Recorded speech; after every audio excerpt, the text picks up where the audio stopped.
And then SodaStream got in touch. Slipped into Mummy's DMs, didn't they?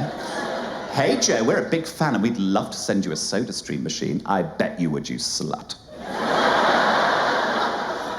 In return, we'd love a post on your feed or stories to help spread the message. They also put, P.S. please be aware, we currently operate on a gifting basis only. This means they won't give you any money, they'll just give you a free SodaStream. I went back as myself to this, very enthusiastic. I said, hi guys, I need a new SodaStream actually, because the last one stopped working after 11 hours. Gave my address, and within a few weeks, a SodaStream turned up with the caption on the side of the box, why yes, it's sparkling water. Who the fuck says that? I said, it's arrived. I like to write scripts for my Instagram posts, so they're absolutely perfect. Do you mind taking a look at it? They said, hey, Joe, reading this makes us bubble over with excitement. Fuck off. I hate that so much. I'm angry now. Feel free to send your script over. We'll be happy to have a look. I said, it's a work in progress. Any feedback, welcome. Internal, Joe's kitchen. Day. We open on Joe with a can of non-branded cola. He cracks it open excitedly, takes a sip and recoils. Joe, yuck! I just hate the bubbles. He spits out the cola. I just hate these bubbles. But you know what I love? My SodaStream. The camera pans to reveal the SodaStream. If you love fizzy drinks but hate the fizz, try SodaStream.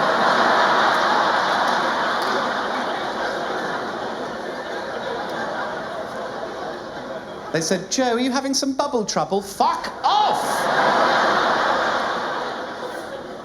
If you could explain the story a little more, that would be sparkling. Bubbly best.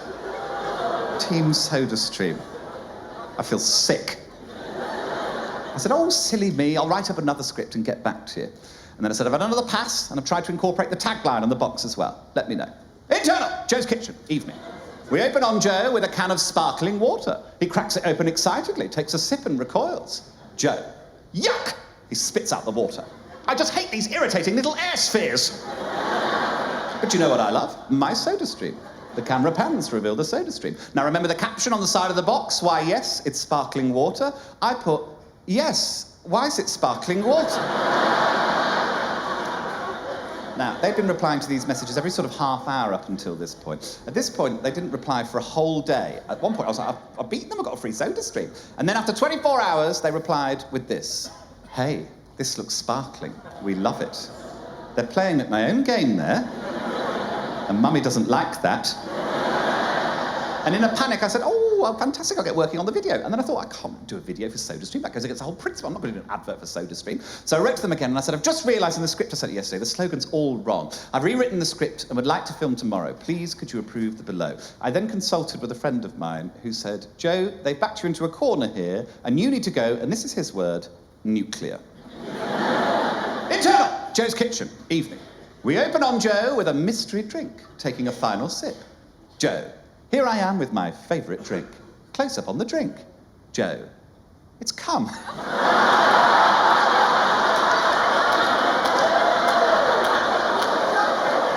It's fizzy cum.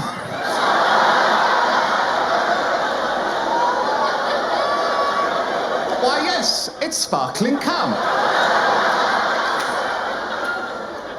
They said, we wouldn't recommend putting anything other than water in your SodaStream machine. Why don't we revisit script 2? I said, to be honest, guys, I wish you told me this sooner. I think my machine is broken. Can you send me another one? Angling for another one straight away.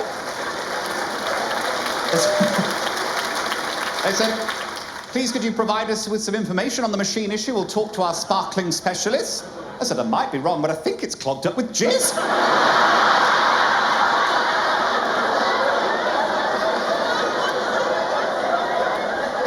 Photo or video of the issue to send to our specialists. I said, I actually have a video of how it happened, but I don't want to get banned from Insta. You going to send me a new machine or what? They said, unfortunately, without being able to identify the issue, we're unable to send you a replacement machine at this time. I said, I'm telling you now, the issue is the machine is 100% clogged full of cum. Please inform your specialist. They didn't reply to this message. I got a free SodaStream.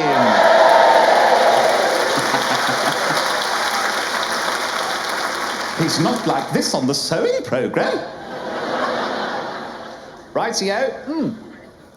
Fucking hell, I've got so many extraordinary things to tell you.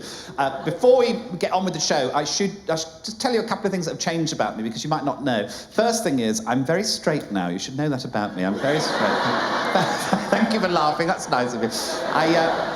No, I'm not gay. I thought I was gay once. It was just trapped wind. I'm bisexual and yes, I gotta tell you, I love fucking pussy. Oh. Love licking a tit. Can't get enough. Tongue punching a minge. I love it. People don't believe this about me. They don't believe it. I've got this friend who's a top shagger of women, and he said to me once, he said, how many times do you think you could fuck in a night before you get tired? And I was like, less than one. One thrust and mummy's ready for bed, normally.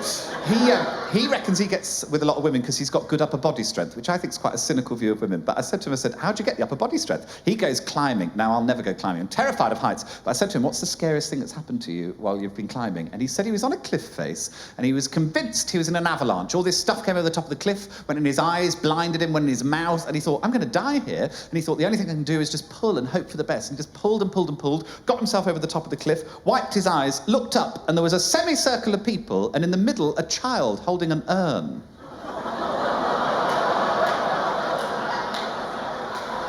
And this little boy just went, Grandma? First time she's been eaten out in 30 years. Is that too much for it? Fuck off. I saw there's a lot of sewing bee fans and I can sense it, I get it. The other thing you should know about me is I'm very right-wing now. That's another thing you should know about me. Yes, I'm very right-wing. I went on the first Laura Koonsberg show, and well, I'll just show you what I said. This is what I said. I know that there's been criticism in the Mail on Sunday today about lefty, liberal, wokey comedians on the BBC. I'm actually very right-wing, and I loved it. Yes, I'm very right-wing. People were saying I was being sarcastic there. That's not me being sarcastic. I am very right-wing. Does this sound like sarcasm to you? Well done, Liz. That is not sarcasm. Liz Truss was in the room. I wanted her to know how I felt about her. This is the weird thing. What a fucking week this has been. Just like to people at home watching, we're filming this just after Liz Truss has resigned, so when you're watching this... No, she's my best friend! When you're watching this, fuck knows who's Prime Minister. It's probably just a moth. It's the Prime Minister moth going round. What are your policies? More lights? I don't know.